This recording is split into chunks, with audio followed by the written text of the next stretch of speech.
말씀드리기 조심스럽네요. 세계관, 사람마다 좀 다르긴 하고요. 근데 궁극적으로 보면 그런 것 같아요. 우리가 어떤 세계관을 갖고서 어떤 종교를 갖고 있냐에 따라서 그 사람의 삶의 여정이 정말 크게 달라지는데 그게 역사적으로 그렇게 많이 안 바뀌어 왔거든요. 무슨 말이냐 하면 신이 지금 전 세계적으로 몇몇의 종교에서 갖고 있는 종교관이나 신의 모델이 있는데 갑자기 뭐 신이 등장하는 건 잘 없죠. 새로 등장하는 걸 우리가 또 이단이라고 해서 또 뭐라고 하기도 하고 굉장히 안 바뀌는데 저는 그 안 바뀌어왔던 종교관이나 세계관이 메타버스를 통해서 많이 흔들리고 있다. 앞으로 더 흔들릴 거다라는 느낌이 많이 듭니다. 제가 왜 이걸 감지했냐 하면 제가 2021년에 만났던 분들 중에 굉장히 의외의 분들을 만난 케이스가 있어요. 저한테 사실 이렇게 만나자고 요청하시는 분들의 경로가 정말 다양합니다. 제가 가장 부담스러운 케이스는 뭐냐면 손편지. 손편지 나쁘다는 건 아닌데 굉장히 뭐 정성도 많이 들어가 있으면서 굉장히 조심스러워져요. 손편지 써가지고 마치 위문편지처럼 몇 장짜리가 이렇게 오는 경우가 있어요. 학교 연구실 같은 데로.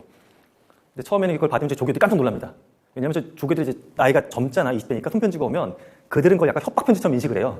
추리 소설이나 거기 나오는 것처럼. 그래서 저는 보면 어떤 진정성을 보여주기 위해서 그렇게 하시는 분들도 있고 좀 연세가 많은 분들도 있긴 합니다. 제가 이제 그렇게 다양한 경로로 올라갔던 분들 중에 종교계에 계신 분들, 종교계에 계신 분들도 도대체 왜 메타버스에 관심을 가질까? 뭐 모여서 예배를 못 보거나 하니까 그것 때문에 대체하려고 하는 건가? 그것도 수요가 분명히 있긴 있더라고요. 근데 조금 더 넓게 봤더니 신에 대한 관점이 달라지는 것 같아요. 종교관이나 세계관이. 그래서 우리가 이 상황에서 종교지도자로서 나는 이걸 어떻게 중심을 잡아야 될 것이고 우리 신도분들한테는 또 어떤 이야기를 해야 될지 이걸 고민을 갖고 있으시더라고요. 그러니까 방법론으로서 메타버스를 바라보는 것도 있지만 메타버스 자체가 우리가 갖고 있는 종교에 대한 걸 바꿀 거다라는 것 때문에 또 양쪽의 고민을 동시에 하고 계셨습니다. 자, 그럼 정말 그 정도의 변화가 올 것인지 한번 살펴봐야 되겠죠. PB 담당자를 매일 찾아오는 고객, 제가 이렇게 제목을 달아봤는데 제가 실제 PB가 프라이빗 뱅킹의 약자잖아요. 약간 흔히 자산이 좀 많은 분들 개인적으로 관리해주는. 담당자분 만났던 케이스 중에 재미있는 케이스가 있어요. 담당자분이 저한테 그 얘기를 하더라고요. 자기를 굉장히 자주 찾아오는 고객이 있대요. 전화는 거의 매일 하고 자주 찾아온대요. 그러면서 우리 부모님보다 훨씬 자주 본다고. 그렇죠. 부모님 정말 많이 봐도 일주일에 한두 번 볼까 말까 하잖아요. 근데 그분은 매일 전화하고 일주일에 한 번은 꼭 온대요. 근데 약간 제가 느낀 감정은 약간 귀찮음도 살짝 느끼긴 했어요. 그러니까 약간 귀찮음과 애틋함과 연민 모든 게 복합적인 감정인데 왜 그런가 봤더니 이 담당자분이 만나는 분에 대한 이야기를 들어보면 좀 이렇습니다. 특정이 될 수가 있어서 제가 약간 희석을 해서 말씀드린 건데 이분을 찾아오는 고객 지금 이런 캐릭터였어요. 새벽 이른 시간에 일어난다. 6시가 좀 안 되거나 6시쯤 일어나요. 집에서 7시까지 무조건 사무실로 떠나는 거죠. 원래 근무 시간은 8시 반, 9시지만 보통 직장 8시까지 꼭 도착하는 그런 식으로 지내셨던 분이고 60쯤에 은퇴를 하신 거예요. 은퇴하기 전에 이제 이분이 근무했던 데가 건설 회사였어갖고 당시 서울 지역의 아파트가 그렇게 붐도 없을 시절에 그냥 사원 아파트처럼 집을 하나 받았던 겁니다. 그래서 그 집이 있고 한 직장이 쭉 다녀갖고 60 정도에 은퇴하셨고 연금 나오고 있고 근데 다행히도 집값이 쉽게 올라가지고 집만 잘 굴려도 노후에 큰 걱정 없는 상태고 아이들도 대학 다 갔고 지금 은퇴해서 그러니까 사모님과 같이 살아가신 그분이에요. 이렇게 얘기를 들어보면 지금 약간 노말해 보이기도 하고 현재 시점에서 큰 엄청난 고민이 있거나 그런 것도 아니더라고요. 그런데 이분을 줄기차게 찾아옵니다. 그래서 그 정도 인생 경로를 갖고 계신 분이면 사실은 엄청난 고액자산가까지는 아닐 것 같은데 왜 자꾸 만나러 오나요 했더니 본인이 알고 있더라고요. 외로워서 그렇다고, 외로워서. 근데 여기서 외로운 건 인간적인 외로움도 있고요. 사회적인 기능에 대한 외로움도 느끼시는 거죠. 본인은 하나의 인생을 살아왔던 거죠. 하나의 경로를 딱 따라왔고 그 당시 대부분의 자기 동료들이나 동기들이 살아왔던 경로. 그들에서 이제 그 다음 60 이후에 은퇴한 이후에 어떻게 살지에 대해 정리가 안 된 상태로 은퇴를 해버린 겁니다. 처음에 몇 년은 행복했겠죠. 해외여행도 가고 자기들도 만나러 다니고 어느 순간 자기들도 일주일에 한 번 만나는 것도 부담스러워하기도 하고 여행도 계속 갈 수도 없고 하다 보니까 이분을 계속 찾아오는 겁니다. 이분 친구가 돼버린 거예요. 친구가. 근데 주변에 이런 고객들이 적지 않다라는 겁니다. 이 PB 담당자가 느끼는 고민을 말씀드리려고 했던 건 아니고 이분을 찾아오는 그 고객분들 그런 분들이 사실 많이 계시거든요. 많이 계시는 겁니다. 그런 것 같아요. 그러니까 한 번에 인생에서 하나의 삶을 살아왔던 사람들의 일반적인 모습이 사실 거기 담겨져 있죠. 지금 이게 저나 여러분들의 미래가 될 수도 있어요. 어느 순간 은퇴하고 나서 나도 사회적으로나 개인적으로 외로워서 누군가를 찾아갈 수 있지 않을까. 근데 이제 다르게 살아가는 일이 나타나고 있는 거죠. 제가 앞서 한번 말씀드렸던 2세계 아이돌 그분들이 만든 뮤직비디오가 이겁니다. 리와인드 벅스에서 이를 찍은 작품인데 참 재밌는 거 이 노래를 저도 듣지만 우리 아이들도 굉장히 좋아하더라고요. 이 노래를. 근데 제가 그 생각이 들었어요. 여기서의 세계관은 도대체 뭐가 담겨져 있을까? 제가 이제 세계관이라는 표현을 몇 번 썼는데 세계관은 크게 두 가지의 관점으로 쓰이긴 합니다. 어떤 문학 작품 속에서 설정되어 있는 이 세계의 특성, 또 세계관이라고 부르고요. 또는 내가 살아가고 있는 세계를 어떻게 바라보는지에 대한 나의 관점. 그러니까 설정되어 있는 거는 창조자나 외부의 환경에 의해서 만들어져 있는 세계의 특성, 이 세계에서 들어갈 때 나의 관점, 두 가지를 다 세계관이라고 부릅니다. 근데 어떠세요, 이들? 이 상황을 놓고 보면 이들은 이 세계관을 스스로 만든 거죠. 자기네가 원래 아이돌도 아니고 방송활동하는 사람들도 아닌데 세계관을 만들었고 어느 순간 자기가 만들어놓은 세계관 속에서 자기가 주인공이 돼서 이렇게 살아가고 있습니다. 전 앞으로 이런 것들이 더 많아질 거라고 봐요. 그러니까 뭐 모든 사람들이 예를 들어 유명인이 되거나 방송인이 되는데 이 얘기를 드리는 게 아니라 다양한 세계관이 형성이 될 겁니다. 군데.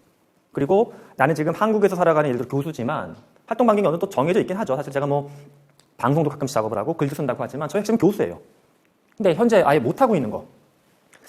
누군가 그거 댓글을 붙은 게 그게 있어요. 교수님도 다음에 데뷔해보면 어떻겠냐고 이런 식으로. 말도 안 되는 요청사항이 있는데 한 1% 정도는 그럴까? 하는 게 솔직히 들었어요.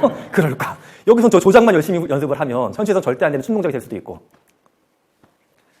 다중세계관의 시대가 열리고 있는 겁니다. 다중세계관. 이건 마치 우리가 우주를 바라볼 때 평행우주가 존재할지 4, 5세계가 존재할지 2승이 존재할지 모르는 거잖아요. 여러 종교에서 얘기하는 거. 근데 현실 세계에서 우리가 이거 만들어 놓은 겁니다. 근데 이게 뭐 장점처럼 보일 수도 있지만 한편으론 내가 여기서 살고 있는 이 세계에 대한 세계관에 대해서 뭔가 만족을 못해. 그럼 내가 옮겨갈 수 있는 다른 세계관의 공간들이 무수히 많아지고 있다는 거예요. 이게 또 늘 좋기만 할 것이냐? 그렇지도 않을 수 있다는 거죠. 어떻든 우리는 다중세계관의 시대가 이미 열렸다라고 저는 봅니다.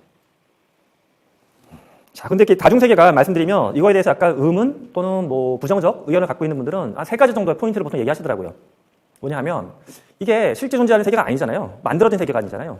근데 우리가 원래 살고 있는 세계는 이게 뭐 자연 발생적이건 신이 창조했건 간에 그건 밝혀지진 정확하게 않았지만 인간이 세계를 만들 수 있느냐 도대체 인간이 세계를 만드는 게 가능한 건지 첫 번째.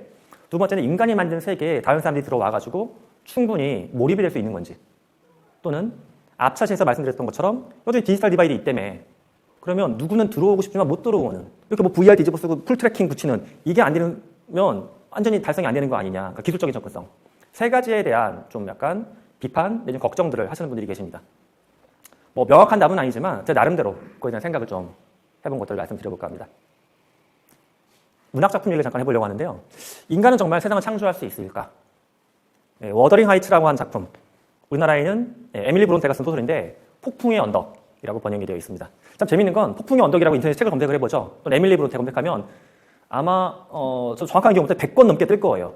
그만큼 하나의 소설로 이게 엄청나게 많은 출판사 다양한 버전으로 나왔고요. 이게 뭐 연극, 영화, 드라마, 뮤지컬, 오페라 다 나와 있습니다. 이 폭풍의 언덕은 뭐 영미문학권에서는 3대 비극 중에 하나로 뽑히고 있죠. 제가 기억하기엔 뭐 리어왕, 모비딕, 그다음에 폭풍의 언덕 이 3가지가 3대 비극인데 내용은 뭐 대충은 그렇습니다. 히스클리프라고 하는 약간 마초, 강인한 남자가 등장을 하고 원래 이 남자가 그 약간 고아 같은 캐릭터로 설정이 되어 있던 것 같아요. 그래서 그 워더링 하이츠에 있는 저택에 사는 좀 부유한 집이 있었는데 여기 있는 부모님들이 밖에 나갔다가 이 아이를 이렇게 주워오듯이 데리고 와서 집에 키웁니다.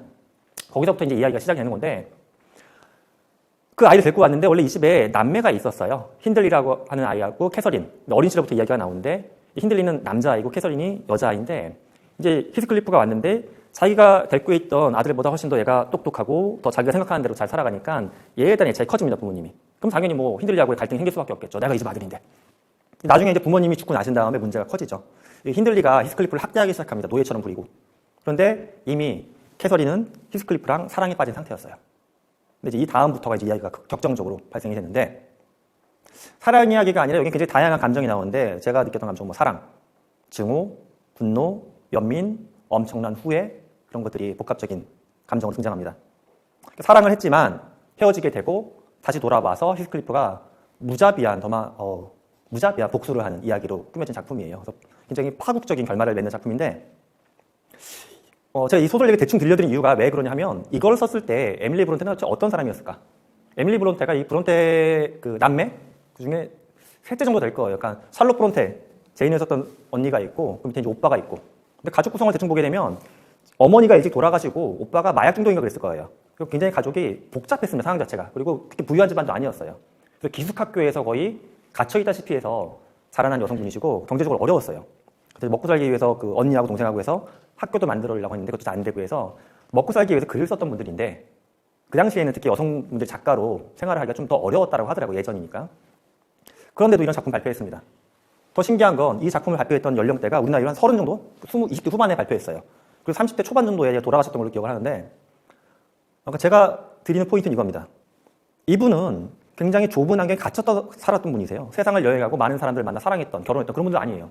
그리고 굉장히 나이 들었었던 작품도 아니고 20대 후반입니다. 그런데 이렇게 어마어마한 세계관을 갖고 있는 작품을 썼다는 겁니다. 그러니까 제가 드리고 싶은 이야기. 한 명의 인간이 전체 세상을 다 탐험하거나 모든 인간의 세상을 다 이해할 수는 없습니다. 하지만 우리는 그 세상을 만들 수 있는 굉장히 특이한 능력을 갖고 있긴 한 것 같아요. 네. 두 번째 또 다른 문화작품 얘기를 잠깐 해보려고 하는데, 네, 괴테가 썼던 젊은 베르테르의 슬픔이라는 작품이 있죠. 아마 고등학교 때 그 대학교 입시 준비하면서도 아마 세계 문학 거기 목록에 들어가 있어서 많이 봤던 작품 중에 하나인 것 같은데, 이 작품도 굉장히 독특한 포인트가 있습니다. 주인공이 베르테르인데, 베르테르가 사실 저기 일본식 발음이긴 해요. 베르터라고 있는 게 아마 맞을 겁니다. 독일식으로는. 근데 저게 괴테의 약간 자전적인 이야기죠. 괴테가 우리한테는 이제 작가로 알려져 있지만 젊은 시절에 했던 역할 중에 하나가 법률가로 쭉 살았던 시기가 있더라고요. 초반에 초년기 때. 그때 실제 그 괴테가 법률가로 살면서 어떤 여인을 사랑하게 됩니다. 근데 여인한테 사랑도 고백을 했는데 약혼자가 있던 분이세요. 그래서 쉽게 포기하고 이제 고향으로 돌아옵니다. 고향으로 돌아와가지고 괴테가 이제 어떤 걸 했냐면 자살을 해야 되겠다. 그래서 머리맡에 단도, 짧은 칼을 딱 이렇게 베개 밑에 깔아놓고서 죽어야겠다는 생각을 하는데 실제로는 한 번도 실행은 못했다라고 해요. 근데 어느 날 괴테가 이제 부고를 듣게 되는데 누구의 부고냐 하면 자기가 법률가로 활동할 때 같이 법원에서 같이 일했던 다른 동료가 자살했다는 소문이 들립니다. 소식이. 권총으로. 근데 좀 얄궂은 건 이 권총으로 자살할 때 이 권총이 누구 거냐 하면 괴테가 사랑했던 여성의 약혼자. 이분이 갖고 있는 권총을 빌려가지고 자기 친구가 자살을 합니다. 여기서 괴테가 엄청난 충격을 받게 되죠. 그러면서 뭐 문학적인 영감이 떠올른 건지 이 작품을 쓰게 됐다고 해요. 그래서 예전에 보셨던 분은 이제 내용이 전체적으로 이 정도까지 기억이 나시겠고 또 하나 특성이 이렇게 편지적인 서간체라고 하는 거, 편지를 주고받는 것처럼 되어 있는데 소설 내용도 비슷하긴 합니다. 사랑하는 사람이 있었고 그걸 이루지 못한 파국적인 결말인데 제가 얘기를 드린 이유는 이거예요. 이게 괴테가 실제 겪었던 이야기를 바탕으로 만들어진 문학작품인데 실제 괴테는 자살하지 않았죠. 근데 재밌는 건, 재밌다고 하면 안 되겠죠. 흥미로운 건, 신기한 건 이 소설을 읽고서 당시에 많은 젊은이들이 연미복을 입고 조끼를 입고 색깔 맞춰갖고 입고 자살을 했다라고 합니다. 물론 이런 거에 대해서는 늘 여러 가지 썰이 있긴 하죠. 이게 안에 정설처럼 남겨져 있고 일부 비평가들은 실제 그렇게까지 자살 현상이 크진 않았다. 근데 이 당시에도 마케팅이 있었기 때문에 저 출판사에 약간 음모처럼 퍼져나갔단 말도 있지만 여튼 이게 하나 정설처럼 자리 잡을 정도로 사람들이 그걸 동의했다라는 거죠. 무슨 말이냐? 괴테는 이 작품을 통해서 자기의 아픔을 해소하려고 썼던 건데 실제 이걸 읽었던 독자들은 이 아픔을 그대로 느꼈다는 거예요. 그만큼 감정적인 몰입이 발생했다는 거죠. 만들어진 세계가 인간을 그렇게 깊게 빠져들 수 있게끔 만들 수 있을까? 충분히 전 가능하다라고 봅니다. 제가 이제 앞에 것도 그렇고 이것도 그렇고 문학작품을 통해서 설명드린 이유가 그거예요. 게임이 사실 이어 설명할 때 좀 더 좋은 얘기는 합니다. 게임. 특히 MMORPG와 같은 엄청난 대규모 상호작용하는 게임을 만든 창조자들을 보게 되면 공통적으로 많이 하시는 말씀 중에 이게 있어요. 그분들도 세계관을 만들거든요. 세계관. 실제로 세계관 설계할 때 보게 되면 게임 기획하는 팀에 꼭 그 국문학이나 그런 스토리텔링 하는 분들이 꼭 끼세요. 그래서 같이 만듭니다. 그런데 그분들이 이제 실제 게임이 돌아가는 순간 어떤 걸 경험적으로 깨닫냐면 세계관을 내가 만든 게 아니구나라는 말씀들을 하세요. 처음에 기본적인 틀을 던져뒀지만 거기에 접속자 1000명, 10,000명 늘어나면서부터 이들끼리 상호작용을 하면서 이들이 만든 상호작용이 세계관을 완성시키는 거다. 이 얘기를 하십니다. 자, 그래서 세계관, 새로운 세계, 인간은 만들어내고 있긴 합니다. 마지막 그럼 반론 또는 의문점을 풀어봐야 될 시점이에요. 과연 디지털 디바이드를 넘어서가지고 우리가 들어갈 수 있을까, 세계를. 이거 혹시 아시는 분 계십니까? 이게 뭐 하는 화면인지? 여러분들 연령대로 봤을 때 제가 봤을 때 한두 분 정도 아실 수도 있고 약간 애매하긴 해요. 이게 MUD, 머드게임이라는 건데요. 혹시 그 영화 접속에 나오는 것처럼 띠디디디 해서 접속해서 채팅하거나 표정을 봤을 때 그게 뭡니까 하는 표정으로 대부분 영화 접속은 보셨나요? 혹시 그 한석규 씨하고 전도연 씨 나와갖고 채팅해서 만나갖고 레코드 가게에서 만나고 하는 거 있잖아요. 저 혼자 옛날 사람인 것 같은 느낌인데 저는 이게 왜 의미가 있냐 하면 제가 이제 그 사회활동을 처음으로 한 게 게임 개발자로 활동을 했었어요. 저는 이제 학부 때 공부했던 건 약간 로봇 만드는 쪽 공부했었는데 거기서 가장 좀 관심 있었던 게 소프트웨어였어요. 코딩. 그 당시에 인공지능 과목이 한 과목이 있었어요. 그게 너무 신기했었어요. 인공적으로 지능을 만들 수 있어? 너무 신기했거든요, 그게. 근데 배울 때 솔직히 이해를 하나도 못했어요. 너무 어려웠어요, 그게. 그런데 대학교 이제 3학년 겨울방학에 제가 사회생활 처음 하면서 했던 게 게임 기획자 개발자로 시작을 했습니다. 그때 만들었던 게 이런 식의 게임이었어요. 근데 이제 머드가 뭐의 약자냐면 멀티 유저 던전이라고 해가지고 여러 사람이 동시에 접속해서 거기서 막 서로 소통도 하고 싸우기도 하고 협력도 하는 그런 게임이었습니다. 신기한 건 화면이 이래요. 당신은 동기신을 주먹으로 조금 아프게 때렸습니다. 동기신의 공격이 빗나갔다. 당신은 동기신을 주먹으로 조금 아프게 때렸습니다. 동기신의 공격이 빗나갔다. 지금 격하게 싸우고 있는 거예요, 이게. 비구도 씨인데. 소설도 보게 되면 그런 거잖아요. 보게 되면 뭐 캐서린의 유령이 나타나가지고 뭐 어땠다. 근데 머릿속에 그려지잖아요. 요 부분만 보면 이상한데 내가 이거 비이야기부터 스스로 조작해서 온 거예요. 그러면 동기신하고 나는 지금 피를 흘리면서 막 싸우고 있는 겁니다. 그러니까 이게 우리가 알고 있는 MMORPG의 효시예요, 머드가. 근데 이 당시에는 이게 어떤 식이냐면 전화 접속해서 썼던 거예요. 그러니까 전화는 대부분 집에 하나씩밖에 없죠. 전화번호 하나잖아요. 그러면 이거 저도 머드 했는데 저희 집에 식구가 5명이었는데 제가 밤에 머드를 하고 있죠. 그럼 부모님이 왜 내 친구가 전화가 안 오지? 술 먹으러 나가야 되는데 친구 전화가 안 와요. 집 전화니까 그때 아버지가 전화 딱 들어. 그러면 이 소리가 나. 이 하고 야이 욕이 막 날라옵니다. 그럼 얼른 아빠 끊으려고 했었어요. 지금 하면 이제 아버님이 친구 전화 받고서 행복하게 술을 드시러 가는. 접속성이 굉장히 낮았긴 했어요. 통신망 자체가. 그런데 제가 이걸 보여드린 이유는 아까 소설은 정해진 이야기를 내가 보는 거였잖아요. 텍스트만 있는 건 소설적인 특성인데 소설 속에 내가 들어가가지고 이 작업을 하면서 이 세계를 존재하는 세계처럼 인식을 하고 살아갔습니다. 그러니까 저는 머드처럼 우리가 살아가는 게 메타버스의 대표다 이 말씀을 드리려고 하는 건 아니고 가장 중요한 건 스토리나 관계에 대한 몰입성이지 이걸 뒤집어 쓰고 트래킹하는 거 이거가 더 중요하지는 않다는 거예요. 물론 기술은 그렇게까지 오긴 올 겁니다. 앞으로. 하지만 이게 안 왔기 때문에 우리가 못 들어가는 건 아니다라는 겁니다. 예. 제가 만들었던 머드 게임은 지금 검색도 거의 안 되긴 하는데 그 당시에 이름도 지금 보면 약간 유치할 수 있는데 빛의 전사, 빛의 전사에 무슨 빛의 전사라고 하는 약간 판타지 머드 게임 만들었었는데 그랬었습니다. 예. 얼른 넘어가야 되겠군요. 근데 제가 그 당시에도 그걸 느꼈어요. 그때는 사실 이 실험을 제가 그때는 이제 여기까지 공부를 못했던 상황이긴 한데 대학교 졸업할 때여서 나중에 이 실험을 보면서 내가 만들었던 게임이 그때 약간 그런 맥락이 있었구나라는 걸 느꼈습니다. 굉장히 유명한 실험 영상이에요. 1961년도에 예일대학교의 심리학과 그 당시엔 조교수였는데 스탠리 밀그램이 했던 복종 실험입니다. 아마 실험 자체의 이름이 생소하신 분들도 뭐 EBS나 다큐멘터리에서 재현되는 것들은 많이 보셨을 거예요. 이게 이제 사람을 학대하는 실험입니다. 이렇게 교사로 설정된 사람이 있고 문제를 푸는 걸로 설정된 사람들이 있어요. 그럼 이제 실험 진행하는 사람이 있고요. 그러면 이 교사로 설정된 사람이 하는 역할, 피실험자인데 이 사람이 오게 되면 이 사람은 학생이 문제를 풀거나 행동을 하는 걸 보고서 뭔가 틀리거나 잘못하게 되면 버튼을 누르게 돼 있어요. 버튼 누르면 여기 있는 학생이 전기 충격을 받는 겁니다. 15V부터 시작이 돼요. 15V부터 시작해서 30단계가 450V까지. 450V면 사람이 쓰러지죠. 죽어요, 거의. 그런데 이 실험 진행자가 이 사람한테 얘기합니다. 내가 책임질 거라고. 누르라고. 그때 이 사람이 누르냐 안 누르냐 이걸 본 거예요. 여기서 충격적인 건 사람들이 대부분 많이 따랐다라는 거죠. 복종 실험. 물론 이 역사적으로 유명한 실험에 또 뒷얘기도 많이 나오긴 하는데 이 밀그램이 했던 실험에는 사실 이게 정확한 실험 검증이냐에 대한 논란이 있습니다. 그건 약간 정설처럼 붙여진 건데 데이터가 약간 가공돼 있다는 말을 해요. 이걸 약간 뭐 좋은 표현은 아니지만 데이터를 마사지한다라고도 쓰긴 해요. 교수들끼리는. 하면 안 되는 행동입니다. 내가 만약에 이 실험을 설계했고 실험에서 이런 주장을 하고 싶어요. 그럼 데이터가 이렇게 나와 이런 주장이 가능하겠죠. 그러면 데이터가 이렇게 나오게끔 하기 위해서 표본에 실험 관측된 결과를 일부 빼거나 넣거나 하는 거예요. 그럼 당연히 한쪽으로 쏠리게끔 나오겠죠. 일부 그런 게 있었던 것 같긴 해요. 그런데 참 그렇다고만 비판하기 어려운 건 다른 국가에서 국내도 참 비슷한 설정을 해가지고 많이 따라 했었거든요. 근데 큰 오차를 보이지 않고 결과가 나타나긴 했습니다. 그렇기 때문에 아직도 많은 분들이 이 실험에 담겨 있는 의미가 적지 않다라고 하는 것 같아요. 여기서 이제 제가 키워드를 자발성과 자유의지 두 가지 달아놨는데요. 버튼을 누르는 사람들은 어때요? 자발적으로 누른 거죠. 그런데 이들이 자발적으로 손을 누르긴 한 거예요. 누가 뭐 기계가 옆에 와서 같이 민 건 아니에요. 근데 자유의지가 충분히 있는 상황이었냐? 이거에 대해서 할 말이 있다는 겁니다. 우리는 이걸 이렇게 동등하게 또는 하나의 묶은 개념으로 보는데 약간 다르다는 거예요. 이들은 내가 최종적으로 판단해서 누른 거지만 이 최종적인 판단하기까지 주변 환경이 충분히 자유롭지는 못했다는 겁니다.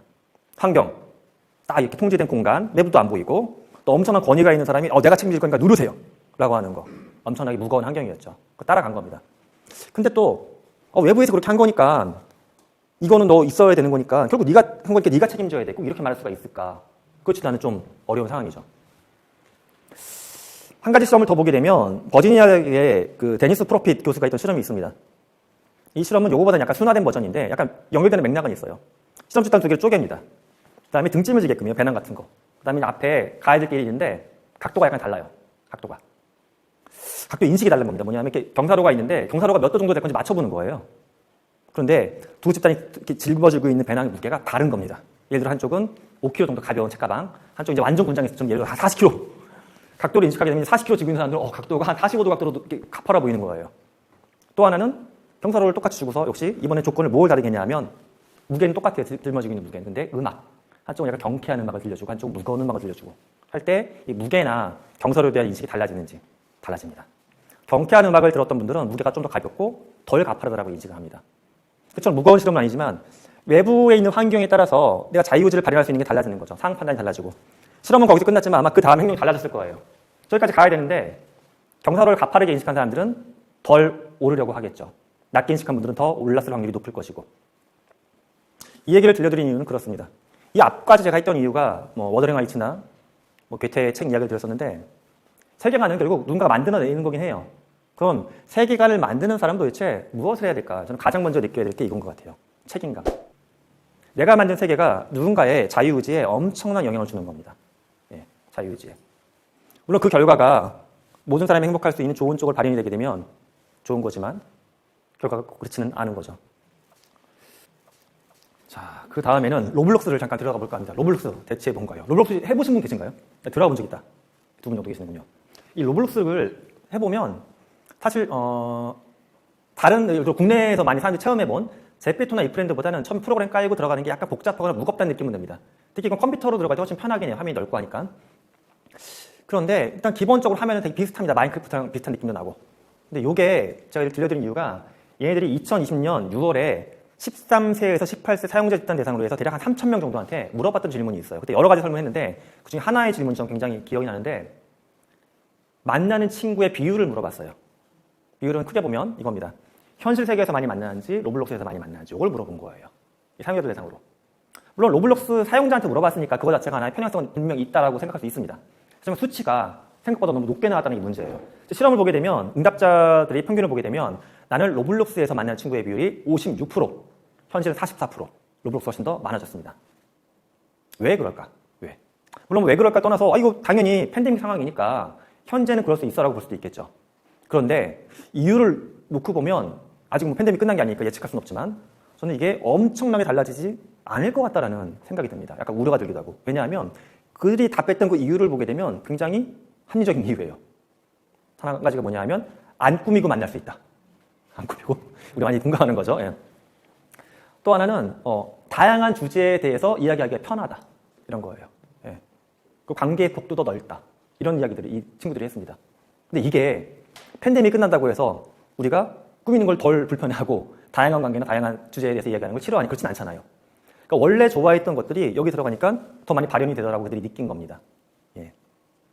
그래서 제가 이제 앞차시에서도 마지막에 초거대 국가에 대한 질문을 드렸었는데 과연 저는 그래서 이 플랫폼에 대한 특정한 애정이나 그런 거 갖고 있는 건 아닌데 만약에 초거대 국가 같은 게 무언가 나온다고 하면 혹시라도 여기서 굉장히 젊은 층을 중심으로 한 무언가가 등장할 수도 있지 않을까 하는 생각을 해볼 때도 있습니다.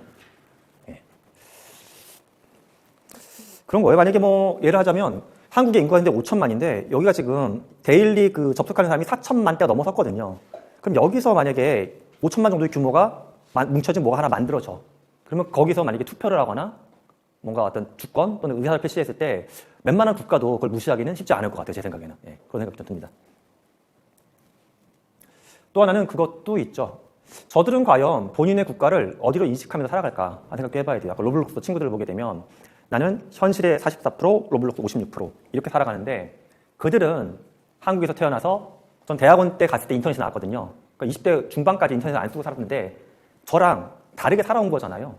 그럼 제가 갖고 있는 공간이나 집단이나 고향이나 국가에 대한 인식과 지금 로블록스에서 56%입니다라고 말했던 아이들 그 3,000명 중에는 한국인 아이가 최소한 10% 이상은 됩니다. 몇백 명이 대답을 한 거잖아요. 이들이 현재는 청소년이지만 이들이 10년 후에 대학을 졸업하고 사회 초년생으로 나왔을 때 그들은 지금의 우리하고는 굉장히 다른 고향이나 국가나 세계에 대한 인식을 갖고 살아갈 겁니다. 이게 과연 우리나라에 도움이 될지 또는 안 좋은 방향으로 흘러갈지 생각해 볼 필요가 있습니다. 그 연장선 상에서 한 가지 또 다뤄볼 개념이 바로 이겁니다. 리셋, 리스타트. 이 리셋 증후군이라는 말을 쓰는데 90년대 후반에 일본에서 이제 어떤 살인사건 같은 게 발생하면서 그때부터 쓰였던 개념이긴 한데요.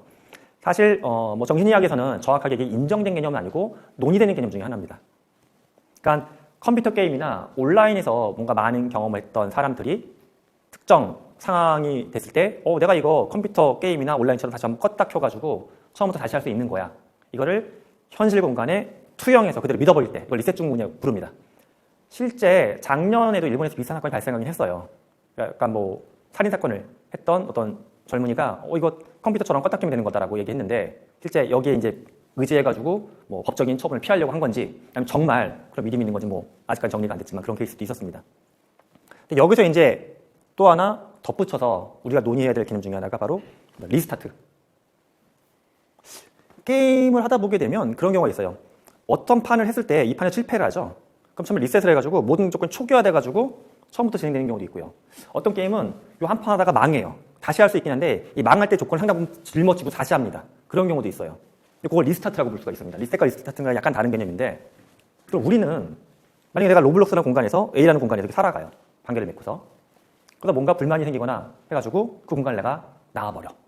그래서 다른 공간에서 만약에 로블록스 안에 그 뭐 연극 동아리가 있었어요. 여기서 문제가 생겨서 내가 여기 나와서 다른 연극 동아리에 들어가. 또는 이 연극 동아리에서 활동을 하고 있다가 내가 연극 동아리에서 새로운 아바타를 만들어, 새로운 아이디를 만들어, 다시 또 들어가. 다른 사람인 것처럼.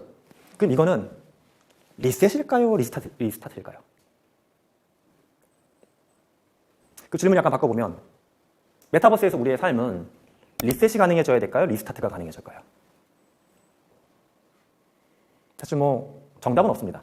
저는 가끔씩은 리셋도 허용되는 게 가능해야 될 거라고 생각을 해요.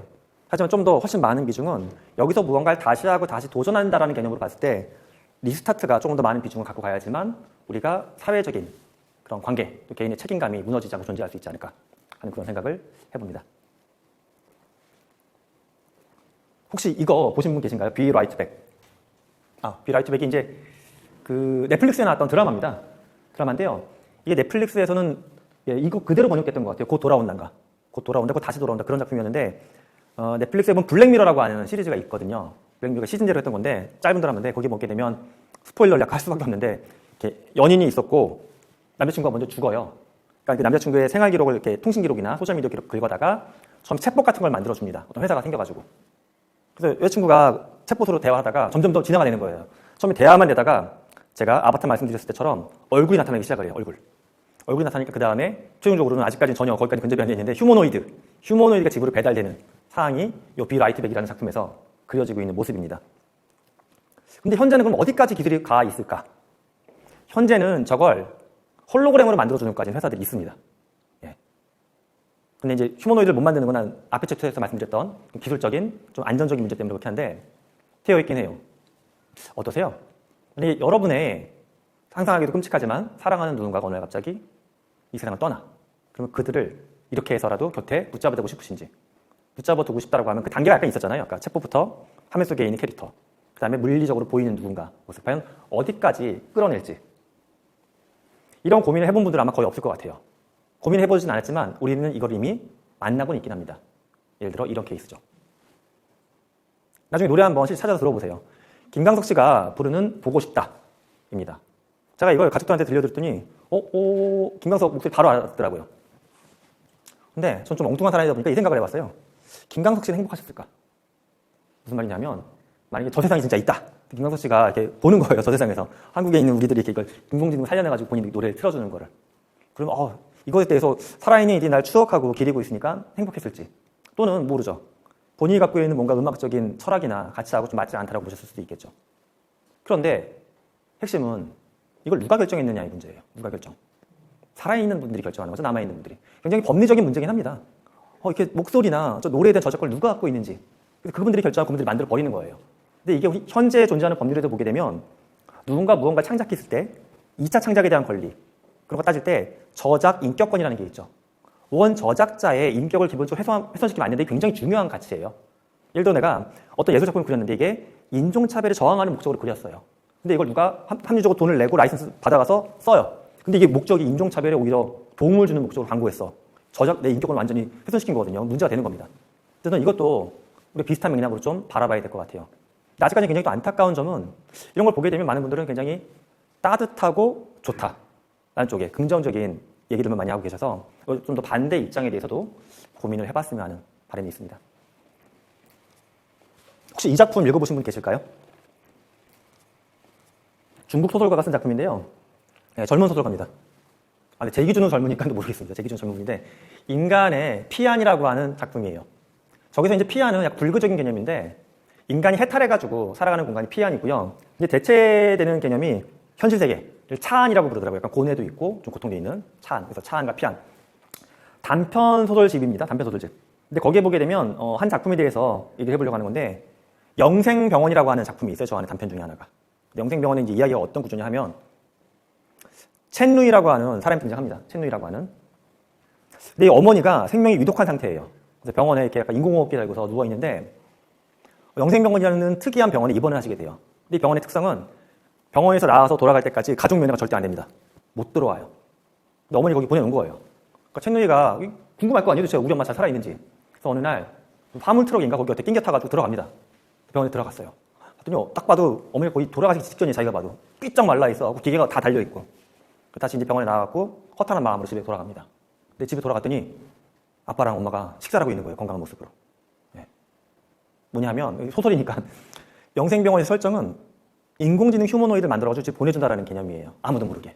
실제 사람은 죽어서 없어지는데. 이런 개념으로 만들어진 이야기가 이겁니다. 그러니까 앞서 보여드렸던 김광석 씨의 사례. 우리는 굉장히 이걸 먼 이야기처럼 생각하고 있지만 이미 기술이 생각보다 꽤 가까이에 와 있고 우리는 이런 작품을 통해서 이런 사항이 어떤지에 대해서 조금씩은 이제 이야기가 되고 있는 시점인 것 같아요. 그래서 저는 이 논의가 이런 인문학적인 측면에서 멈추면 안 될 것 같고 사회에서 이 수용에 대한 범위나 누가 책임질 건지에 대한 이야기들이 좀 더 광범위하게 나와야 된다고 생각합니다. 뭐 최근에도 뭐 약간 겹치는 사례가 실제 등장하긴 했어요. 인도에서 발생한 사례인데요. 인도에서 이제 메타버스 만드는 회사 중에 타디버스라고 하는 기업이 있더라고요. 근데 그 회사에서 뭘 했냐 하면 결혼식 피로연. 그러니까 인도에 있는 한 커플이 결혼식을 메타버스에서 했습니다. 그건 지금도 가끔 해외 토픽 좀 나오죠. 충분히 할 수 있죠. 근데 재밌는 게 한 가지 포인트가 있어요. 비용이 한 240, 50만 원 들었다고 하는데, 그러니까 그들이 이제 좋다라고 했던 현실 결혼식보다 굉장히 비용도 싸고 멀리 있는 친구들도 많이 왔고 좋다라고 이야기해요. 근데 그 재밌는 거 핵심 중에 하나가 신부의 돌아가신 아버지가 나와요. 하객으로. 예, 물론 그건 뭐 인공지능이 쓰이고 그런 개념은 아니에요. 물론 이제 실제로는 아버지를 모델링해서 아바타를 만들고 그 회사 직원이 조정해주겠죠. 아버지처럼 신부 손잡고 같이 들어가 연출내고 이런 거.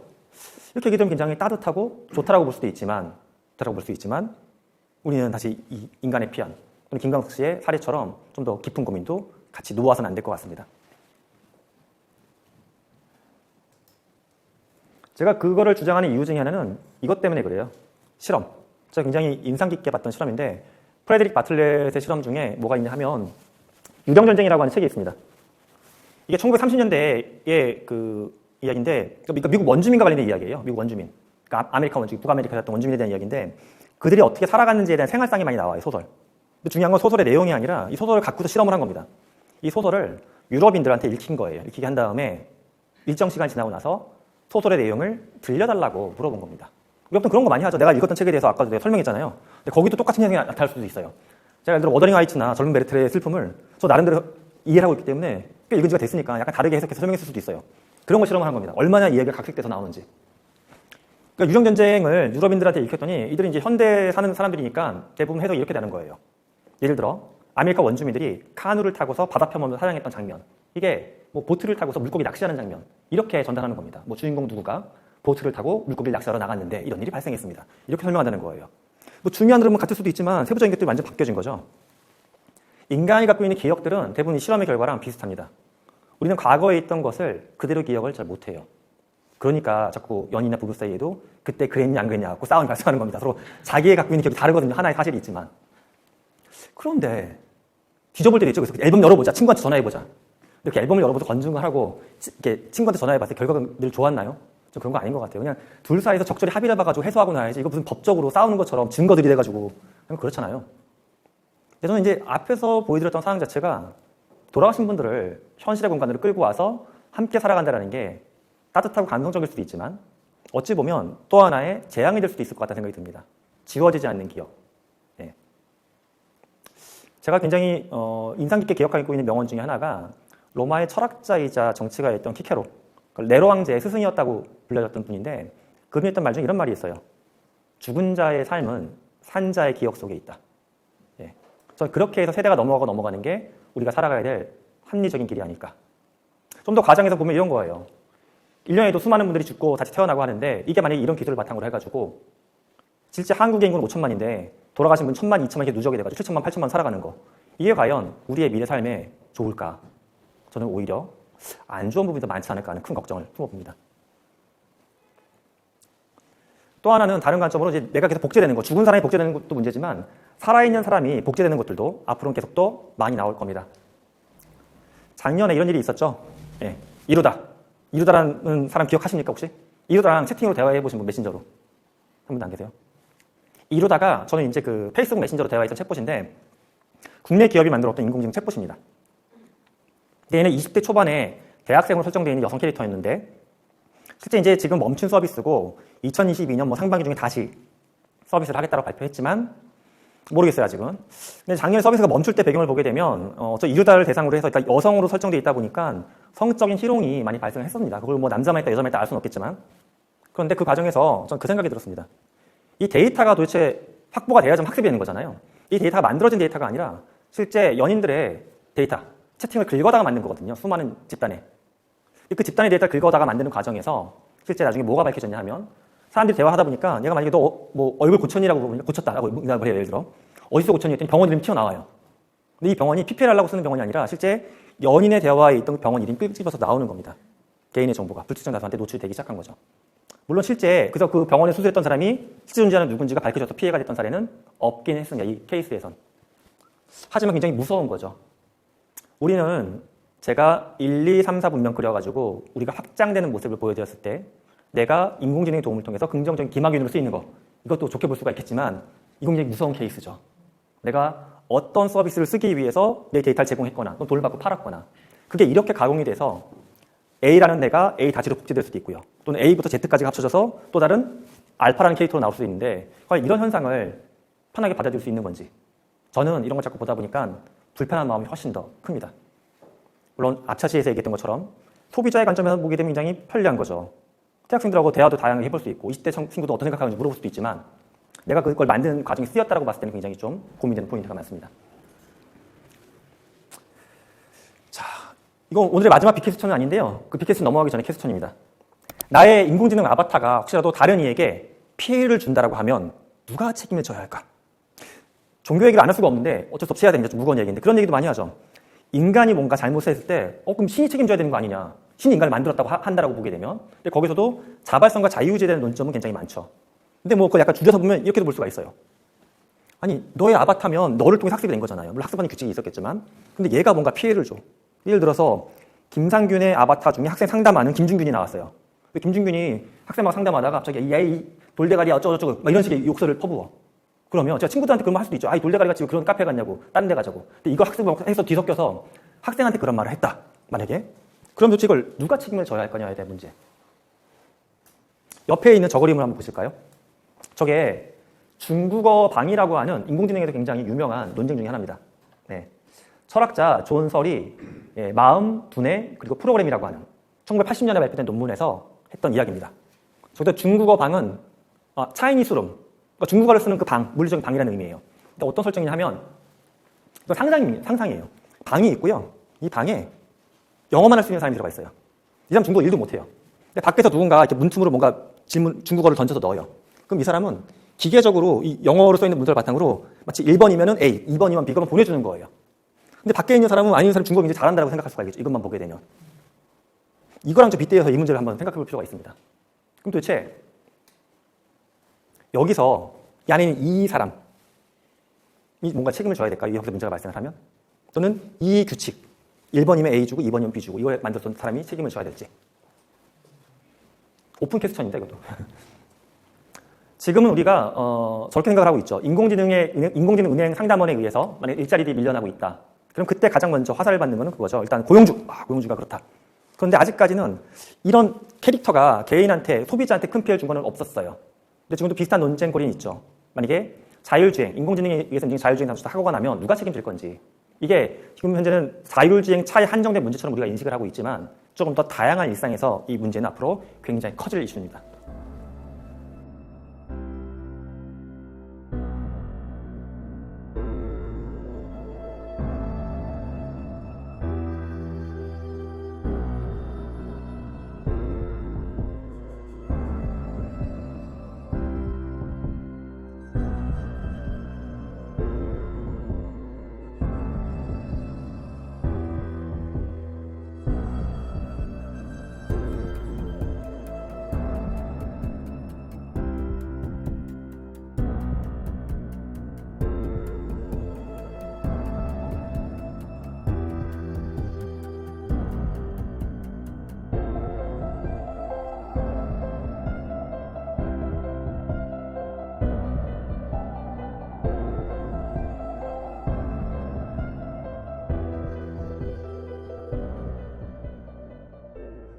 마지막 질문은 이거를 해보고 싶습니다. 내 아바타에 AI를 입힌다면 나 대신 무엇을 시키고 싶으신가요?